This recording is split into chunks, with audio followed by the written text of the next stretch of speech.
Hi hello friends, എല്ലാ കൂട്ടുകാർക്കും സുധാമു ചാനലിലേക്ക് സ്വാഗതം. അപ്പം നമ്മുടെ അടുത്ത ആഴ്ച വരാനിരിക്കുന്ന നമ്മുടെ സ്വാതന്ത്ര്യം 2 കുറിച്ച് വിശേഷം കേട്ടാലോ. അതായത് ഒരാഴ്ചത്തെ മൊത്തം 3-4 ദിവസത്തേക്ക് ഏകദേശം എപ്പിസോഡൊക്കെ എൻ്റെ ഒരു പ്രമേയമാണ് ഞാൻ പറയുന്നത്. അടിപൊളി സീനുകളും കാര്യങ്ങളൊക്കെ. അപ്പം നമ്മുടെ വീഡിയോസൊക്കെ നിങ്ങൾ ആദ്യമായിട്ട് കാണുന്നെങ്കിൽ ഒന്ന് ലൈക്ക് അടിക്കാനായിട്ട് ശ്രമിക്കുക.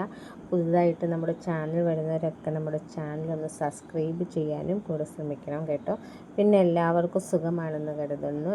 ഇന്ന് സൺഡേ ആയിട്ട് എന്തായിരുന്നു എല്ലാവർക്കും പരിപാടി? സുഖമല്ലേ? എല്ലാവരും ഹാപ്പി ആയിട്ടിരിക്കുന്നു എന്ന് വിശ്വസിക്കുന്നു. അങ്ങനെ നമ്മുടെ അടുത്ത ആഴ്ചത്തെ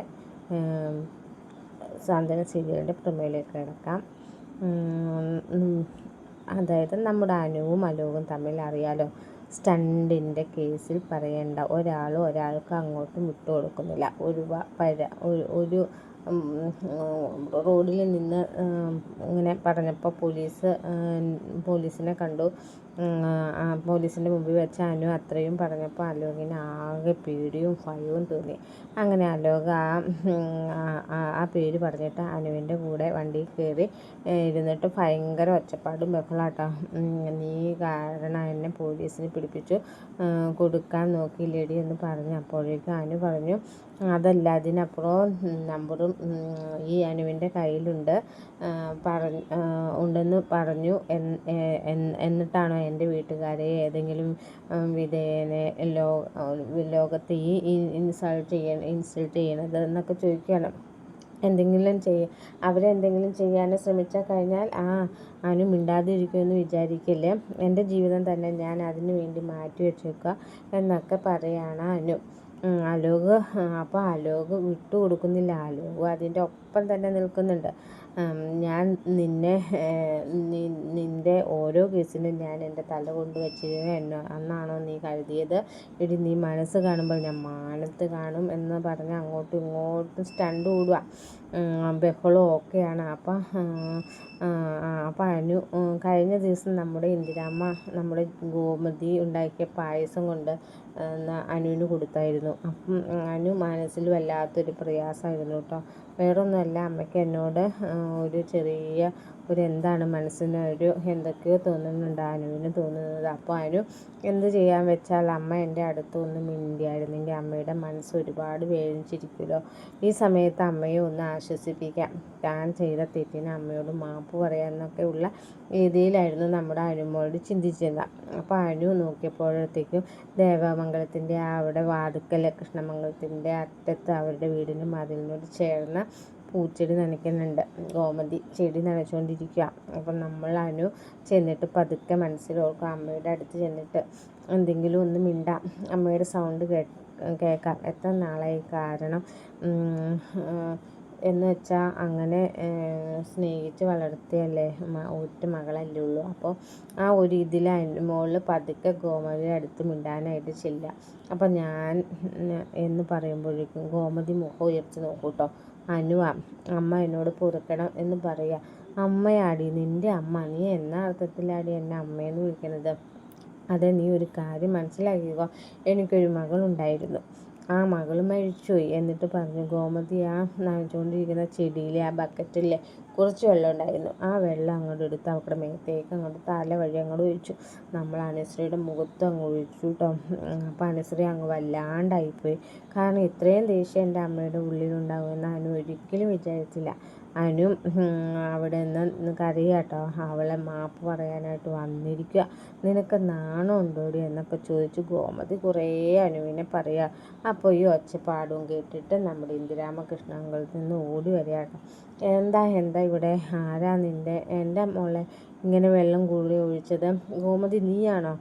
ഞാൻ തന്നെ. എന്നെ അമ്മയെന്ന് വിളിച്ചുകൊണ്ട് വന്നിരിക്കുക. എനിക്ക് നിൻ്റെ മുഖം കാണുന്ന പോലും എനിക്കിഷ്ടമല്ല, എനിക്ക് വെറുപ്പാണ്. എൻ്റെ മനസ്സിൽ പോലും നീ ഇല്ല. എന്നൊക്കെ ഗോമതി പറയുന്നുണ്ട്. നീ ചെയ്ത തെറ്റ് ഞാനോ ബാലേട്ടനോ ഒരിക്കലും ക്ഷമിച്ചു തരില്ല എന്ന് പറഞ്ഞപ്പോഴേക്കും നമ്മുടെ ഇന്ദിരാമ്മ പറയാം, ഗോമതി മതി നിർത്ത്, ഇത്രയൊന്നും ഒച്ചപ്പാടും ബഹളവും ഒന്നും ഉണ്ടാക്കണ്ട. ഈ സാഹചര്യം കടന്നു വന്നവളല്ലേ നീയും, എങ്കിൽ പിന്നെ ഞാനും നിന്നോട് ഇങ്ങനെയെല്ലാം പെരുമാറണ്ടേ എന്ന് ഇന്ദിരാമ്മ ചോദിക്കാം.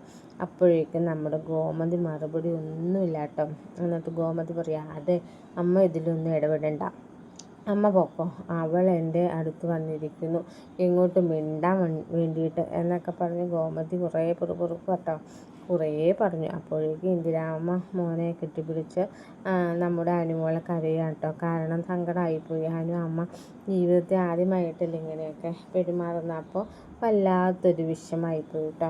ഇന്ദിരാമ്മ സമാധാനിപ്പിച്ചുകൊണ്ട് ഗോമതിയുടെ അടുത്ത് പറയാം, നീ കയറിപ്പോയേ, അവൾ നിൻ്റെ അടുത്തൊന്നും മിണ്ടിയെന്ന് വിചാരിച്ച ഇത്രമാത്രം ഒന്നും കേൾപ്പിക്കാനൊന്നുമില്ല, കിടന്ന് പറയേണ്ട കാര്യമൊന്നുമില്ല എന്ന് പറഞ്ഞ് നമ്മുടെ ഇന്ദിരാമ്മ ഗോമതിനെ ചീത്ത പറയാം. അപ്പോഴത്തേക്കും ഗോമതി കയറിപ്പോയി കേട്ടോ. അപ്പോഴേക്കും അനു ആശ്വസിപ്പിച്ചുകൊണ്ട് കൃഷ്ണമംഗലത്തേക്കും കൊണ്ടുപോയി. അനു പറഞ്ഞു, അമ്മയ്ക്ക് ഇത്രയും ദേഷ്യം എൻ്റെ ഉള്ളിൽ ഉണ്ടാകുമെന്ന് ഞാൻ കരുതിയില്ല മുത്തശ്ശി എന്നൊക്കെ പറഞ്ഞു കേട്ടോ. സാരമില്ല, ഞാൻ നിന്നോട് പറഞ്ഞില്ലേ, അവൾ കുറച്ച് സമയമെടുക്കും, അവൾ നിന്നെ തന്നെ അടുത്തേക്ക് വന്നോളൂ, മിണ്ടും എന്നിങ്ങനെ പറഞ്ഞു.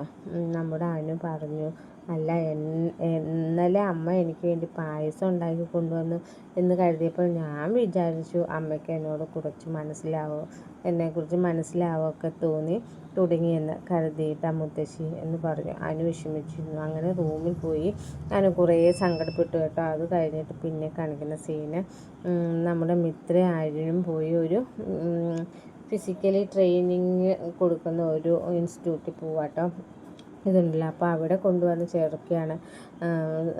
സാറുമാരെയൊക്കെ സംസാരിക്കുക കേട്ടോ ആര്യൻ. അപ്പോൾ അയാൾ നല്ല മോട്ടിവേഷൻ കൊടുക്കുകയാണ് മിത്രയ്ക്ക്. ഇതിൽ ചേർന്ന് കഴിഞ്ഞാൽ നിങ്ങൾക്ക് എന്തായാലും SI ടെസ്റ്റിൽ നിങ്ങൾക്ക് നല്ല ഫിസിക്കലി നല്ല രീതിയിൽ തന്നെ ഇവിടെ നിന്ന് പഠിച്ചിറങ്ങാൻ പറ്റും എന്നൊക്കെ പറയാൻ നല്ല മോട്ടിവേഷൻ കൊടുക്കുക കേട്ടോ. അപ്പോൾ ആര്യനൊക്കെ പറഞ്ഞ് അങ്ങനെ നമ്മുടെ മിത്ര അവിടെ ചേർക്കുകയാണ്. കാരണം ആര്യനെ കുറിച്ച് തിരക്കും കാര്യങ്ങളൊക്കെ ഉള്ളത് കൊണ്ട് മിത്രയെ ഫിസിക്കലി ട്രെയിനിങ് ചെയ്യാൻ പറ്റണില്ല. അത് കാരണം പുറത്താണെങ്കിൽ അവളെ കൃത്യമായിട്ട് അവർ ആ ക്ലാസ്സിൽ പോയി അറ്റൻഡ് ചെയ്യും, നല്ല എളുപ്പമാവും എന്ന് കരുതിയിട്ടാണ്. അപ്പോൾ അവർ ചേർത്തിട്ട് വെളിയിലോട്ട് ഇറങ്ങിയപ്പോൾ മിത്ര ആര്യനോട് ചോദിക്കണം, അല്ല ആര്യ എത്ര രൂപ ഇവിടെ ഫീസ് എന്നൊക്കെ ചോദിക്കുക. അതിപ്പം നീ അറിയൊന്നും വേണ്ട, എന്തിനാ നീ പോയി പഠിച്ച് നല്ല രീതിയിൽ വേണ്ടിയല്ലേ ചേർക്കണേ, എന്നാലും പറ ആര്യ എത്ര രൂപ. അപ്പോഴേക്കും നമ്മുടെ ആര്യം പറഞ്ഞ് 20,000 രൂപ. കേൾക്കുമ്പോൾ നമ്മുടെ മിത്രം ഞെട്ടുക. എന്തെന്ന് ഈ പറയുന്ന 20,000 രൂപ ഫിസിക്കൽ ട്രെയിനിങ്ങിൻ്റെ കോഴ്സ്, ഇതിന് കോച്ചിങ്. അപ്പോഴേക്കും നമ്മുടെ ആര്യം പറഞ്ഞു, നീ അതൊന്നും ഓർത്ത് നീ വിഷമിക്കേണ്ട കാര്യമൊന്നുമില്ല, അതൊക്കെ ഞാൻ മെയിൻറ്റെയിൻസ് ചെയ്തോളാം എന്നൊക്കെ. കുറച്ച് ദിവസം കൂടെ അല്ലേ ഉള്ളൂ, നീ നന്നായിട്ട് പ്രാക്ടീസ് ചെയ്യുക, നല്ല രീതിയിൽ ആ ഫിസിക്കൽ ടെസ്റ്റ് പാസ്സാവാൻ നോക്ക് എന്നൊക്കെ പറയുന്നുണ്ട്. എന്നാലും മിത്രയ്ക്ക് അത്ര മുഖമൊന്നും തെളിഞ്ഞിട്ടില്ല കേട്ടോ. കാരണം വെറുതെ അത്രയും രൂപയുടെ ആവശ്യമില്ലായിരുന്നു എന്നുള്ള ഒരു ചിന്താഗതിയായിരുന്നു നമ്മുടെ മിത്രയ്ക്ക്. അത് കഴിഞ്ഞിട്ട് പിന്നെ കാണിക്കുന്നത് എന്താണെന്ന് വെച്ചാൽ നമ്മുടെ ഗോമതി സ്റ്റോഴ്സിലാണ്. നമ്മുടെ ദേവി ഇപ്പോൾ 2 ദിവസമായിട്ട് ഗോമതി സ്റ്റോഴ്സിൽ പോയി തുടങ്ങിയല്ലോ. അപ്പം നമ്മുടെ ഉദയഭാനു ഒരു ദിവസം നമ്മുടെ ദേവമംഗലത്ത് വരികയാണ്. അത് ചുമ്മാതല്ല, അനു സോറി ദേവി, ഇങ്ങനെ കൃഷ്ണ നമ്മുടെ ഗോമതി സ്റ്റോഴ്സിൽ പോയി തുടങ്ങിയെന്ന ഒരു ന്യൂസ് കിട്ടിയത്.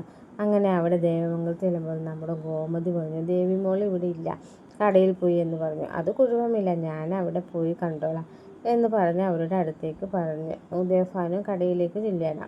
അപ്പോൾ അവിടെ നമ്മുടെ ബാലനും ധർമ്മനും ഇല്ലാത്ത സമയം നോക്കി ഉദയഭാനു പതുക്കെ അകത്ത് കയറിയാണ്. ചെന്നപ്പോൾ ദേവി അവിടെയുണ്ട്. അപ്പോഴേക്കും ദേവി അച്ഛനെ കണ്ട് ഞെട്ടു കേട്ടോ. അപ്പോൾ പറയും, അച്ഛൻ എന്തിനാ ഇങ്ങോട്ട് വന്നത്? അതെന്താ മോളെ, എനിക്ക് എൻ്റെ മോളെ കാണാൻ പറ്റില്ലേ? ഞാൻ ദേവമംഗലത്ത് ചെന്നപ്പോൾ നീ ഇപ്പോൾ ഈ കടയിൽ വന്നത് എന്ന് പറഞ്ഞു. എന്തായാലും നന്നായി, നിൻ്റെ മനസ്സിലൊക്കെ ഒരു സമാധാനമൊക്കെ ഉണ്ടാകുമല്ലോ മോളെ എന്ന് പറഞ്ഞു. അപ്പോഴേക്കും നമ്മുടെ ദേവി പറഞ്ഞു, അച്ഛൻ ഇങ്ങോട്ടൊന്നും വരണ്ട. ഇനി ആനന്ദേട്ടൻ എൻ്റെ ദേഷ്യവും ഇതും ഒക്കെ ഇനി അച്ഛൻ കേൾക്കേണ്ടി വരും. അല്ലെങ്കിൽ തന്നെ ആനന്ദേട്ടൻ ഇപ്പോൾ എന്നെ കാണുന്നത് കൂടി വെറുപ്പാണ് എന്ന് ഒരു സ്നേഹമൊന്നുമില്ല. അതുകൊണ്ട് അച്ഛൻ ഇനി ഇങ്ങോട്ട് എന്നെ തിരികെ വരണ്ട. അനന്തേട്ടൻ എത്രത്തോളം തരം താഴ്ത്താൻ പറ്റുമോ അത്രത്തോളം തരം താഴ്ത്തി അച്ഛനോട് സംസാരിക്കും. പിന്നെ എന്തിനാ എന്ന് പറഞ്ഞ് അപ്പോൾ ദേവനോ പതുക്കെ ആ വിഷമം ഒന്ന് മാറ്റാൻ വേണ്ടി, അല്ല ഇവിടെ ഇല്ല എന്ന് ചോദിച്ചു. ബാലച്ചന് ഒരു ആളെ കാണാൻ വേണ്ടിയിട്ട് പോയിരിക്കുകയാണ്. അപ്പോൾ ധർമ്മമാമൻ ചായ കുടിക്കാൻ വേണ്ടി പോയി. വേറൊരാൾ വയസ്സായ ആൾ ഇവിടെ ഉണ്ടായിരുന്നല്ലോ മോളെ, അയാൾ എന്താ ഓരോരുത്തരായിട്ട് നമ്മുടെ ഉദയഭാനു തിരക്കാണ്. കാരണം എന്ന് വെച്ചാൽ എന്തോ മനസ്സ് കരുതിയിട്ടാണ് ഉദയഭാനുവിൻ്റെ വരവ്. ഓരോ ചോദ്യങ്ങളൊക്കെ ചോദിക്കുന്നുണ്ട്. അങ്ങനെ നമ്മുടെ ദേവി പറഞ്ഞു, ഇന്ന് രാമേട്ടൻ ലീവാണെന്നൊക്കെ പറഞ്ഞു. എൻ്റെ ഉദയഭാനു പറഞ്ഞു, ഓളെ അച്ഛൻ ഈ വെയിൽ കൊണ്ടുവന്നിട്ടാണെന്ന് തോന്നുന്നു. അച്ഛൻ വല്ലാത്തൊരു ക്ഷീണ. അതിന് ഞാൻ ഒരു നാരങ്ങ വെള്ളം എടുത്ത് തരാം. എന്നിട്ട് പറഞ്ഞ് നമ്മുടെ ദേവി പോയി ഒരു നല്ല ഒരു തണുത്ത കൂടിയ ഒരു നാരങ്ങ വെള്ളം കൊടുക്കുക കേട്ടോ. അപ്പോൾ ഈ നാരങ്ങ വെള്ളം എടുക്കാൻ പോയ തക്ക സമയത്ത് അവസരം നോക്കി നമ്മുടെ ഉദയഭാനു ക്യാഷ് കൗണ്ടറിൽ ചെല്ലും കേട്ടോ. അപ്പോൾ അവിടെ ഡ്രോ പൂട്ടി ഇങ്ങനെ താക്കോൽ ലോക്ക് ചെയ്തിട്ടില്ല. അപ്പോൾ ഡ്രോ പതുക്കെ തുറന്ന് കേട്ടോ ദേവി ബാക്കി ആരെയോ വരുന്നുണ്ടോ എന്ന് ഇങ്ങനെ നോക്കിക്കൊണ്ട് ഉദയഭാനു ആ ഡ്രോ തുറന്നപ്പോൾ 500 ഒക്കെ നോട്ടുകൾ കിടക്കുക. അതിൽ നിന്ന് കുറേ 500 നോട്ട് എടുത്ത് പോക്കറ്റിലേക്ക് പതുക്കെ കയറ്റി തള്ളി വെച്ചു. അപ്പോഴേക്കും നമ്മുടെ ദേവി വന്ന് നാരങ്ങ വെള്ളം കൊടുത്തു. അല്ല അച്ഛ, എന്തിനാ ഇവിടെ ക്യാഷ് കൗണ്ടറിൽ വന്ന് നിൽക്കുന്നത്? അച്ഛ എന്തെങ്കിലും കള്ളത്തരം കാണിക്കാനാണോ? അതോ എൻ്റെ ഈ ഒരു ഇതുകൂടെ അച്ഛൻ കളയരുത്. എനിക്ക് പിന്നെ പടിക്ക് പുറത്താണ് എൻ്റെ സ്ഥാനം എന്ന് പറയാം. അയ്യോ മോളെ, നീ എന്താ ഈ പറയണേ? നിനക്കൊരു ഇത് കിട്ടണ ഇതിൽ ഞാൻ വന്നപ്പോൾ എന്തെങ്കിലും കള്ളത്തരം കാണിച്ചാൽ അത് നിന്നെയല്ലേ ബാധിക്കുന്നത്? ഞാൻ തന്നെ അത്രയ്ക്കും മണ്ടനാണോ എന്നൊക്കെ ചോദിക്കാം. അല്ല, അച്ഛൻ്റെ സ്വഭാവം എനിക്ക് നന്നായിട്ടറിയാം, അതുകൊണ്ട് ഞാൻ പറഞ്ഞതാന്ന് ദേവി പറയാം. എന്നിട്ട് ഉദയഭാനു, ഈ കടക്കകത്ത് ആരും ഇല്ലാത്തതുകൊണ്ട് അവിടെ നിന്നേ ഉള്ളൂ. ആരെങ്കിലും വരികയാണെങ്കിൽ ഇനി ഇതാവണ്ടല്ലോ എന്ന് കരുതി ക്യാഷ് കൗണ്ടറിൽ അങ്ങോട്ട് മാറി നിന്നതാണെന്ന് ഉദയഭാനു പറയാം കേട്ടോ എന്ന് പറഞ്ഞു. ഉദയഭാനു ആ വെള്ളമൊക്കെ കുടിച്ചിട്ട് മാറി നിന്നിട്ട് കുറച്ച് നേരം സംസാരിച്ചു. ദേവി അടുത്ത് യാത്ര പറഞ്ഞ് പോവുകയാണ്. അപ്പോൾ ദേവി പുറത്ത് നിന്ന് അച്ഛൻ പോകുന്നത് നോക്കി നിന്നപ്പോഴാണ് നമ്മുടെ ധർമ്മൻ ചായയൊക്കെ കുടിച്ചിട്ട് വരുന്നത്. അല്ല ദേവി മോളെ, നീ എന്താ ഇവിടെ നിൽക്കണേ? അതിന്ന് അച്ഛൻ വന്നിട്ടുണ്ടായിരുന്നു. ദേവമംഗലത്ത് കാണാത്തതുകൊണ്ട് എന്നെ തേടി ഇങ്ങോട്ട് വന്നു. അമ്മ പറഞ്ഞു ഇവിടെയാണെന്ന്. അച്ഛൻ ഇവിടെ വന്ന് എന്നെ കണ്ടിട്ട് ഇപ്പം അങ്ങോട്ട് ഇറങ്ങിയുള്ളൂ എന്ന് ധർമ്മമാമനോട് പറഞ്ഞു. ആണോ? ഉദയഭാൻ സാറ് വന്നിരുന്നു. അല്ല, എന്തൊക്കെ പറഞ്ഞു അവർ? പിന്നെ കയറാണ്. അപ്പോൾ ധർമ്മമാമൻ അല്ലെങ്കിൽ നമ്മുടെ ദേവി അറിയില്ല നമ്മുടെ ഉദയഭാനു അവിടെ ക്യാഷ് അടിച്ചു മാറ്റിയ കാര്യം. അങ്ങനെ വൈകിട്ടൊക്കെ ആയി കഴിഞ്ഞപ്പോഴേക്കും നമ്മുടെ ബാലൻ ക്യാഷും കാര്യങ്ങളും കണക്കൊക്കെ തിട്ടപ്പെടുത്തിയ കാരണം ഈ ഗോമതി സ്റ്റോഴ്സ് കാണുന്ന പോലെയല്ല. അത്യാവശ്യം നല്ല രീതിയിൽ ക്യാഷും ആയിട്ടുള്ള ഹോൾസെയിലും റീറ്റെയിലും ഒക്കെ ആയിട്ടുള്ള കച്ചവടമൊക്കെ അല്ലേ. അപ്പോൾ ഒരു ഷോപ്പ് അത് തന്നെയാണ് ദേവമംഗലത്തിൻ്റെ വിജയരഹസ്യം.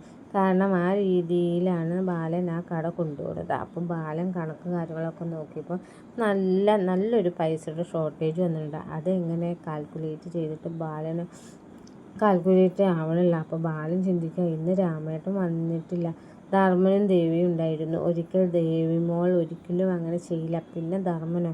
ഇന്ന് വരെ അവൻ എൻ്റെ കൂടെ നിന്നിട്ട് അങ്ങനെ ഒരു ആവശ്യത്തിന് അങ്ങനെ ഒന്നും ചെയ്യാറില്ല. അവൻ എന്തെങ്കിലും ആവശ്യമുണ്ടെങ്കിൽ എടുത്താൽ തന്നെ അത് എന്നോട് ബാലേട്ടാ ഞാൻ ഇങ്ങനെ എടുത്തു, ഇത്ര രൂപ എടുത്തായിരുന്നു എന്ന് ഇങ്ങനെ പറയും. അപ്പോൾ പിന്നെ ഇതെന്താ സംഭവിച്ചത്? എന്തായാലും ദേവിമോളെ ഞാൻ സംശയിക്കില്ല.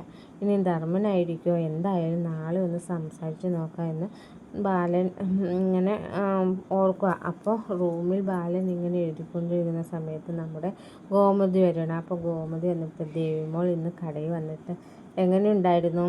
ബാലൻ പറഞ്ഞു, അവളാകെ മാറി, കടയ്ക്ക് ഒരു ഉഷാറായി. ഞങ്ങളൊരു സ്പിരിറ്റ് കാരണം സാധനങ്ങളൊക്കെ അടുക്കി വയ്ക്കാനും മറ്റുള്ള കസ്റ്റമേഴ്സിനൊക്കെ വരുന്ന സമയത്ത് അവരൊക്കെ നല്ല രീതിയിൽ സംസാരിച്ച് അവരോടൊക്കെ നല്ല രീതിയിൽ ഡീൽ ചെയ്യാൻ ദേവിമോളും മിടുക്കിയാണെന്ന് പറഞ്ഞു. അത് കേട്ടപ്പോൾ ഗോമതിക്ക് ഒരു സന്തോഷമായിട്ടോ.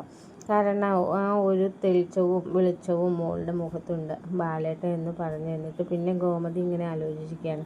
എന്നിട്ട് പറഞ്ഞു, ബാലേട്ട വിഷമം ആവില്ലെങ്കിൽ ഞാൻ ഒരു കാര്യം പറയട്ടെ. അപ്പം നമ്മുടെ ബാലൻ ചോദിക്കുക, എന്താ? അനു എന്നോട് സംസാരിക്കാനായിട്ട് വന്നു കൃഷ്ണമംഗലത്തിൽ നിന്ന്. എന്നിട്ടോ? അപ്പോൾ പറഞ്ഞു, ഞാൻ നല്ല മറുപടി കൊടുത്തു. കയ്യിലിരുന്ന ബക്കറ്റിൽ വെള്ളം കോരി ദേഹത്തോടെ ഒഴിച്ചു കൊടുത്തു എന്ന് പറഞ്ഞു. നീ എന്തിനാ അങ്ങനെയൊക്കെ പെരുമാറിയത്? നീ അവൾ വന്ന് നിൽക്കാൻ സംസാരിക്കാൻ ഇഷ്ടമല്ലെങ്കിൽ നിനക്ക് അകത്തേക്ക് കയറി പോയാൽ പോരെ, അങ്ങനെയൊക്കെയാണോ ചെയ്യുന്നത് എന്ന് പറഞ്ഞ് ബാലൻ വഴക്കു പറയാട്ടോ.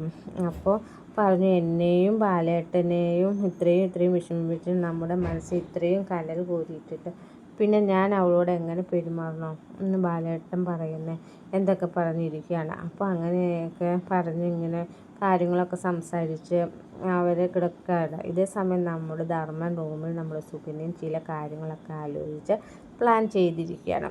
കാര്യം വേറൊന്നുമല്ല, സുകന്യ നോക്കുമ്പോൾ നമ്മുടെ ദേവി ഗോമതി സ്റ്റോഴ്സിൽ പോയി തുടങ്ങിയിട്ടുണ്ട്. അപ്പോൾ പിന്നെ ഇവിടെ മിത്രയ്ക്ക് കോച്ചിങ് പോകണം. നമ്മുടെ പിന്നെ മീനുവിന് ജോലിയുണ്ട്. ദേവി ഗോമതി സ്റ്റോഴ്സിൽ പോയി എനിക്ക് മാത്രം ഒരു പണിയില്ല. ഒരു കാര്യം ചെയ്താലോ, ഞാനും കൂടെ ഗോമതി സ്റ്റോഴ്സിലേക്ക് പോയാലോ എന്നുള്ള ചിന്തയിലാണ് നമ്മുടെ സുകന്യ. മനസ്സിൽ അങ്ങനെ ധർമ്മന് വന്നിരുന്നപ്പോൾ സുകന്യ പറഞ്ഞു, ധർമ്മേട്ട എനിക്കൊരു കാര്യം പറയാനുണ്ട്.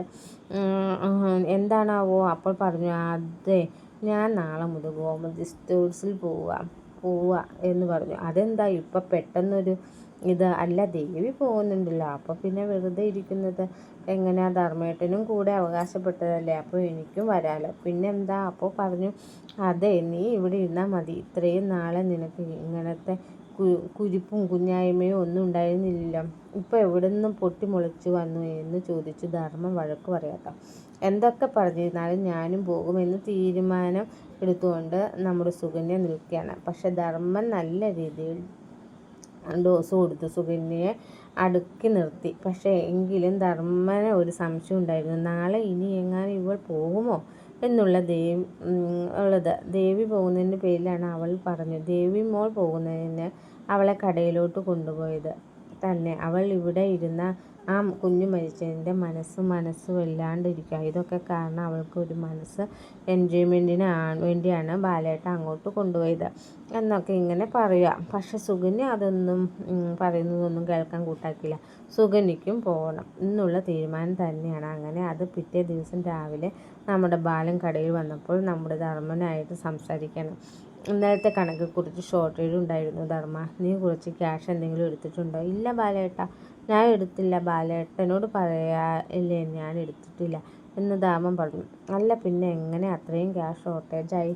എന്താ സംഭവിച്ചെന്ന് അറിയില്ല. ഞാൻ കൊടുത്തവരുടെയും ഒക്കെ കണക്ക് കാര്യങ്ങളൊക്കെ കൂട്ടി നോക്കിയിട്ടും കാൽക്കുലേഷൻ അങ്ങോട്ട് പറ്റണില്ല. ഇനി അധികമായിട്ട് ആർക്കെങ്കിലും പൈസ എങ്ങാനും എടുത്ത് കൊടുത്തോ നീ ബാലേട്ടൻ?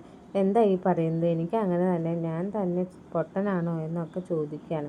അപ്പോൾ ധർമ്മൻ ആകെ വിഷമമായി. ഇന്ന് വരെ അങ്ങനെ ഒരു ചോദ്യത്തിന് ധർമ്മം വരുത്തിയിട്ടില്ല ബാലേട്ടൻ മുമ്പിൽ. അപ്പോൾ അളിയൻ അങ്ങനെ ചോദിച്ചതിൻ്റെ പേര് ധർമ്മന് ഭയങ്കര ഒരു വിഷമാവും കേട്ടോ. ദേവി ഒരിക്കലും സംശയിക്കാനും പറ്റില്ല. അപ്പോൾ ബാലനൊരു ധർമ്മൻ്റെ അടുത്ത് പറഞ്ഞു, ഞാൻ ഇല്ലാത്ത സമയത്ത് നിന്നെ കണ്ടാൽ പൂർണ്ണമായിട്ട് ഏൽപ്പിച്ചിട്ടാണ് പോണത്. ഇനി എങ്ങനെ ഒരു വീഴ്ച നമ്മുടെ ഭാഗത്തു നിന്ന് വരല്ല ധർമ്മ, നീ നോക്കിക്കോണം. അപ്പോൾ പറഞ്ഞു, ശരി, ഞാൻ അത് നോക്കിക്കോളാം എന്നൊക്കെ പറഞ്ഞു. പക്ഷേ എങ്കിലും ധർമ്മന് ഉള്ളിൽ ഒരു വലിയ പ്രയാസം തോന്നിപ്പോയി. കാരണം എന്താ വെച്ചാൽ ആദ്യമായിട്ടാണ് അളിയൻ അങ്ങനെ ഒരു കാര്യം ചോദിച്ചത്. അപ്പോൾ അതിൻ്റെ ഒരു ബുദ്ധിമുട്ട് കാര്യങ്ങളൊക്കെ ഉണ്ടായിരുന്നു നമ്മുടെ ധർമ്മന്. അത് കഴിഞ്ഞ് പിന്നെ കാണിക്കുന്നത് നമ്മുടെ ആനന്ദ് വൈകിട്ട് ജോലിയൊക്കെ കഴിഞ്ഞിട്ട് വീട്ടിലോട്ട് വന്ന സമയം നമ്മുടെ ഗോമതി ആനന്ദിൻ്റെ അടുത്ത് എന്ന് പറയുകയാണ്, എടാ ആനന്ദേ, നമ്മുടെ ദേവിമോള് പഴയ പോലെ നല്ല ചുറുചുറുക്കും സന്തോഷവും ഒക്കെ ആയിട്ടുണ്ട്. അപ്പോൾ ആനന്ദ് ആലോചിക്കാം, അല്ല അതെന്താ പെട്ടെന്നൊരു മാറ്റം? അപ്പോഴാണ് നമ്മുടെ ഗോമതി പറയുന്നത്, ഇന്നലെ മുതൽ അവൾ ഇങ്ങനെ ഗോമതി സ്റ്റോഴ്സിൽ പോയി തുടങ്ങിയിട്ടുണ്ട്. അപ്പോഴേക്കും ആനന്ദ് ചോദിക്കാം, ഗോമതി സ്റ്റോഴ്സിലോ? അതെന്തിനാ അവളെ അങ്ങോട്ട് കൊണ്ടുപോയത്? പാലച്ചൻ അവളെ കുറേ മുന്നേ തന്നെ ചോദിച്ചതാ, മോളെ ഇവിടെ ഇങ്ങനെ വീട്ടിൽ തന്നെ ഒറ്റയ്ക്ക് ചടഞ്ഞു കൂടിയിരിക്കേണ്ട, മനസ്സിനൊക്കെ ഒരു കിട്ടട്ടെ, അപ്പോൾ നീ കടയിലേക്ക് വാ എന്നൊക്കെ പറഞ്ഞതാണ്. അന്ന് അവളെ കൂട്ടാക്കിയില്ലേ. ഇപ്പോൾ ഇങ്ങോട്ട് അവളെ വന്ന് ചോദിച്ചു, ബാലച്ചൻ ഞാനും കൂടെ വന്നോട്ടെ എന്ന്. അങ്ങനെ അവളെയും കൂട്ടി ഇന്നലെ തൊട്ട് പോയി തുടങ്ങി എന്നൊക്കെ പറഞ്ഞു. അപ്പോൾ ആനന്ദ് ഇത് അറിഞ്ഞിട്ടില്ല കേട്ടോ. അപ്പോൾ നമ്മുടെ ഗോമതി പറഞ്ഞു, ഇതെന്തായാലും നന്നായി എന്നിങ്ങനെ പറഞ്ഞു. അപ്പോൾ അന്നേ ദിവസം നമ്മുടെ ദേവി കടയിൽ നിന്നൊക്കെ എത്തിക്കഴിഞ്ഞപ്പോഴേക്കും ആനന്ദ് ചോദിച്ചു, നീ എന്ന് മുതൽ ആ ഗോമതി സ്റ്റോഴ്സിൽ പോയി തുടങ്ങിയത്? അപ്പോൾ 2 ദിവസമായി ആനന്ദേട്ടാ എന്ന് പറഞ്ഞു. ഇനി മേലെ നീ ആ ഗോമതി സ്റ്റോഴ്സിൽ കാലെടുത്ത് വെച്ച് പോകല്ലേ, ആനന്ദ് പറഞ്ഞു. അതെന്താ ആനന്ദേട്ടാ? ബാലച്ചൻ പറഞ്ഞിട്ടാണ് ഞാൻ പോയത്. ആദ്യം പറഞ്ഞിട്ടാണെങ്കിലും ഇനി നീ അവിടേക്ക് കൂടെ ചെന്ന് നിൻ്റെ അച്ഛൻ പറഞ്ഞു തന്നെ ബുദ്ധിയോടുകൂടി ഗോമതി സ്റ്റോഴ്സിൽ പോയി പൈസ അടിച്ചു മാറ്റിക്കൊണ്ട് നിൻ്റെ അച്ഛൻ കൊടുക്കാൻ. അത് കേട്ടപ്പോൾ നമ്മുടെ ദേവി ഭയങ്കര വിഷമമായിട്ടോ. കാരണം ആനന്ദ് അങ്ങനെയൊക്കെ പറയുമ്പോൾ ആ കുടുംബത്തിൽ എത്രത്തോളം ആത്മാർത്ഥത ആ കുടുംബത്തിന് വേണ്ടി ദേവി ജീവിക്കണം എന്നുള്ളത് ആനന്ദിന് ശരിക്കും അറിയാം. കാരണം ഇത്രയും വലിയൊരു തെറ്റ് ചെയ്ത ആനന്ദിനെ അതൊരിക്കലും പൊറുക്കാൻ പറ്റില്ല. കാരണം ദേവി ഒരിക്കലും വിശ്വസിക്കില്ല ആനന്ദ് കാരണം അത്രയും വലിയൊരു തെറ്റാണ് തൻ്റെ കുടുംബത്തിൽ ചെയ്തിരിക്കുന്നത് എന്ന് ആനന്ദിനെ അറിയാം. തൻ്റെ അച്ഛനെയും അമ്മയെയും ഒക്കെ ചതിച്ചല്ലേ. ആ ഒരു കുറ്റബോധം ആനന്ദിന് വല്ലാണ്ട് ഇങ്ങനെ ഇതാക്കിക്കൊണ്ടായിരിക്കും. അപ്പോഴേക്കും ദേവി പറഞ്ഞു, ഞാൻ ഈ കുടുംബത്തിന് വേണ്ടി നല്ലതിന് വേണ്ടി മാത്രമേ ആനന്ദേട്ട ചിന്തിച്ചിട്ടുള്ളൂ. പിന്നെ ബാലച്ചൻ ഈ ഇടയിൽ കടയിൽ ഇച്ചിരി ഒരു ഇതാണ് എന്ന് പറഞ്ഞു. അപ്പോൾ ധർമ്മമാമനും കൂടെ പറഞ്ഞപ്പോഴാണ് ഞാൻ പിന്നെ പോകാമെന്ന് കരുതിയത്. ബാലച്ചനും കൂടെ വേണ്ടിയിട്ടാണ് ഞാൻ പോയി എന്ന് പറഞ്ഞു. ഓ, എൻ്റെ അച്ഛനോട് എന്ത് സ്നേഹവും കടപ്പാടുമാണ് നിനക്ക് എടി. എന്നിട്ടാണോ നീ നിൻ്റെ ആ നാശം പിടിച്ച നിൻ്റെ തന്തയും കൂടെ ചേർന്നിട്ട് എൻ്റെ അച്ഛനെ ഇങ്ങനെ അമ്മയെയും അച്ഛനെയും എൻ്റെ കൂടപ്പിറപ്പിനെയും ഒക്കെ ചതിച്ചത് എന്നൊക്കെ പറഞ്ഞിട്ട് കുറേ പറയാട്ടോ. നമ്മൾ ദേവിക്ക് സഹിക്കാൻ പറ്റുന്നില്ല. ദേവി പൊട്ടിക്കരയാട്ടോ. പക്ഷെ ആനന്ദ അതൊന്നും വെക്കുന്നില്ല. റൂമിനുള്ളിൽ നിന്ന് എഴുന്നേറ്റ് പോവുകയാണ്. പക്ഷെ ദേവിക്ക് സഹിക്കാൻ പറ്റിയില്ല. കാരണം എന്താണെന്ന് വെച്ചാൽ ദേവീനെ സംബന്ധിച്ച് പറയുകയാണെങ്കിൽ ദേവിക്ക് ആ കുടുംബം ദേവമംഗലം കുടുംബം കഴിഞ്ഞിട്ട് ആരുള്ളൂ. തന്നെ ഇങ്ങനെ ഒരു ഇതിൽ കെണിയിൽ പെടുത്തിയത് തൻ്റെ അച്ഛനും അമ്മയും കൂടെ ചേർന്നാണ്. പക്ഷെ ദേവി അറിഞ്ഞുകൊണ്ടല്ല. അങ്ങനെ ദേവിക്ക് വലിയ സങ്കടമാണ് ആനന്ദിൻ്റെ ഈ ഒരു പെരുമാറ്റം. ദേവിക്ക് ഒരു കാര്യം എന്തായാലും ഉറപ്പായി, ആനന്ദേട്ടൻ്റെ ജീവിതത്തിൽ തനിക്കൊരു സ്ഥാനവുമില്ല എന്നുള്ള നമ്മുടെ ദേവിക്ക് പൂർണ്ണമായിട്ട് മനസ്സിലാവുകയാണ് കേട്ടോ. അപ്പോൾ ഏകദേശം ഇനി വരുന്ന ഒരു 2, 3, 4 ദിവസത്തെ ഒരു എപ്പിസോഡിൻ്റെ ഇൻട്രോ മാത്രമാണ് ഞാൻ പറഞ്ഞത്. അപ്പോൾ നമ്മുടെ വീഡിയോസൊക്കെ നിങ്ങൾ കേൾക്കുന്നതിനൊപ്പം തന്നെ എല്ലാവരും ഒന്ന് ലൈക്ക് അടിക്കാനും പിന്നെ സ്കിപ്പ് അടിക്കാതെ ഫുള്ളായിട്ട് കാണാനായിട്ട് ശ്രമിക്കണം കേട്ടോ. പുതിയതായിട്ട് വരുന്ന നമ്മുടെ ചാനൽ സബ്സ്ക്രൈബ് ചെയ്ത് ആ ബെൽ ബട്ടണോടും ഓൾ കൊടുക്കണം. ഇനി വരുന്ന എല്ലാ ഇതും കിട്ടണമെങ്കിൽ ഓൾ ബട്ടൺ അമർത്തണം. നമ്മുടെ ലൈവിൻ്റെയും ഷോർട്സിൻ്റെയും പ്രീമിയുടെയും ഒക്കെ നോട്ടിഫിക്കേഷൻ നിങ്ങൾക്ക് എത്തേണ്ട. അപ്പോൾ അതുകൊണ്ട് നമ്മുടെ ചാനൽ കൂടെ സബ്സ്ക്രൈബ് ചെയ്ത് വയ്ക്കാൻ കേട്ടോ. വേറൊന്നുമില്ല. നിങ്ങളുടെ അഭിപ്രായം എന്തൊക്കെയാണോ അതൊന്ന് കമൻറ്റ് ബോക്സിൽ രേഖപ്പെടുത്താനും മറക്കരുത്. അങ്ങനെ ഒരു നല്ലൊരു ദിവസം ആശംസിക്കുന്നു. നമ്മൾ സാന്ത്വനം 2 ഇവിടെ വൈൻഡപ്പ് ചെയ്യുകയാണ്. ഞാൻ ഈ പ്രേമ പറഞ്ഞുകൊണ്ടിരിക്കുന്ന സമയത്ത് നല്ല അടിപൊളിയായിട്ട് നല്ല മഴയുണ്ടായിരുന്നു. അങ്ങനെ നമ്മൾ വൈൻഡപ്പ് ചെയ്യുകയാണ്. എല്ലാവരും സുഖമായിട്ടിരിക്കുന്നു. Okay, bye bye.